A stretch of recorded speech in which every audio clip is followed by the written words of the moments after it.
I don't like Dominic Raab. I think that Monica Harding is very good. I voted for her last time. Would you consider voting for the Conservatives at the next election?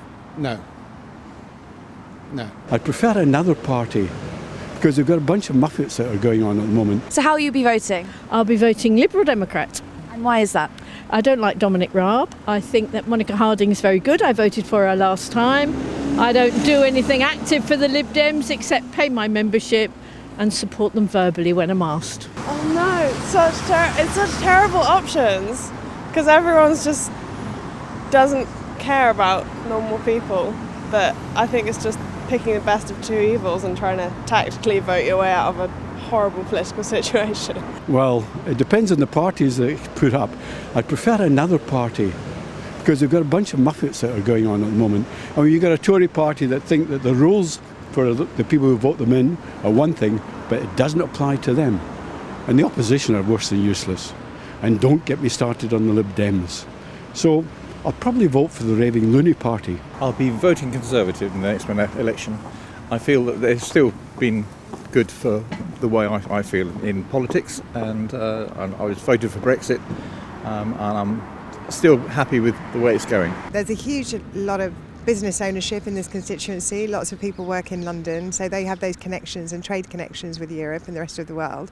So they could see the economic damage that will be done by Brexit, and that's essentially what's happened. So you don't have to go far. You don't have to look at the stats, you don't have to look at the polling, but lots of people are unhappy here with the impact that Brexit has had on their business and on the economy. And people recognise that there's been, a 4% drop in GDP, largely because of Brexit. That's known about here.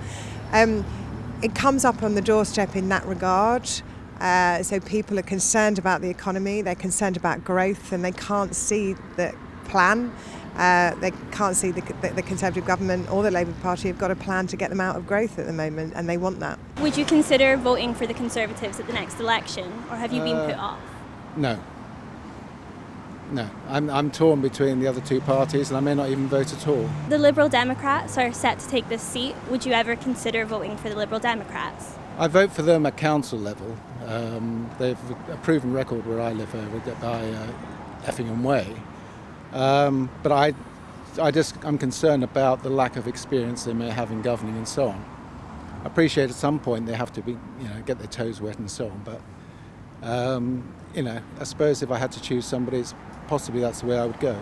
I would, if it was tactically voting out the Tories. I don't know, they won't last long. They'll never last long. Unless, of course, there's a coalition. Then they might be worthwhile. Even after the last coalition? Well, exactly, that's what I'm saying. Unless they have a coalition. Otherwise, they'll be useless on their own. And of course, the last time they had a coalition, they didn't bathe themselves in glory, did they? The brilliant thing about the Lib Dems is that we're a very close second in a lot of target seats. So, for example, in this constituency, we need a 2% swing to get it over the line. I hope that we will get a lot of Liberal Democrat MPs elected, and therefore we will be a force in Parliament for change. But we're not entertaining any ideas of coalition at the moment, but that's also a question you'd have to ask Ed Davey, not me. Would you ever consider voting for the Lib Dems? No, I wouldn't. Because I'm being a Brexiteer, I'm happy with that, and I know they're very anti about Brexit. You have a lot of people moving into the constituency. We call it the Surrey Shuffle, where they're coming out of London, socially liberal values, and they identify with the Liberal Democrats much more than the Conservatives.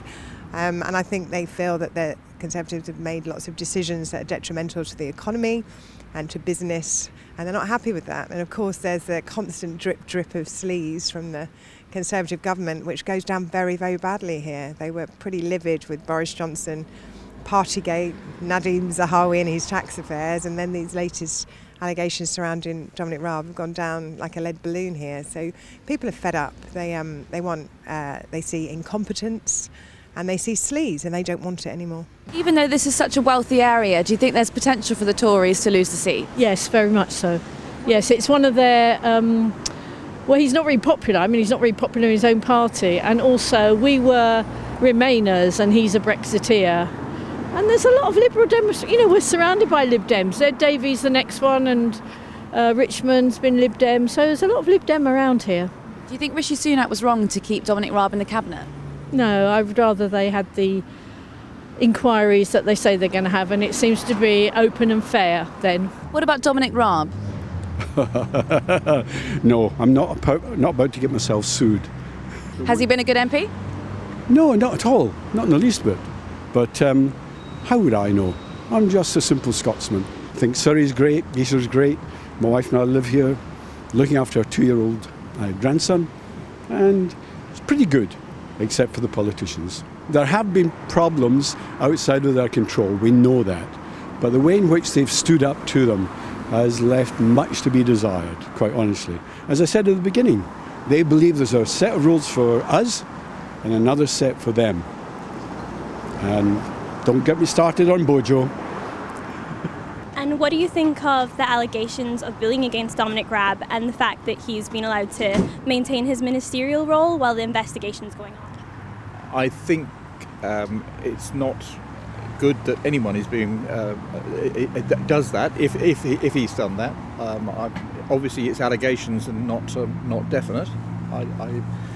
At the moment, I won't make a decision until I hear. But certainly, it was not acceptable to do that. I'm a believer that if these are properly addressed and looked at internally, then that should be allowed to happen, as long as he hasn't transgressed in any physical manner, something that has clearly offended and upset somebody and so on.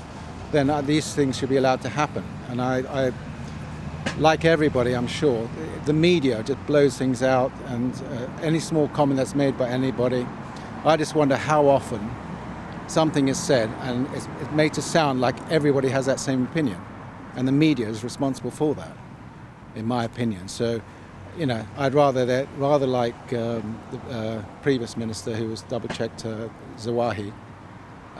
Is that his name? I think so, yeah.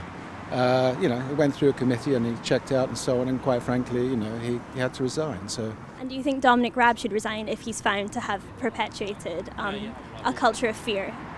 Absolutely. I think you have to create teamwork, and I really feel for the civil service with the constant changes they have with leadership. Leaderships are short. It doesn't seem as though the people really care. They fulfill their posts, and before you know it, they're moving on again. How anybody can work under those circumstances, I just don't know. There's a lot of smoke around Dominic Raab at the moment. I mean, there are allegations of bullying. He's potentially broken the ministerial code. When you're out and about and you're talking to constituents, do people know about those personal issues? Yes, they do.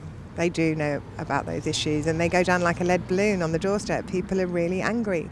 They see a drip of sleaze from the Conservative government, and they see incompetence.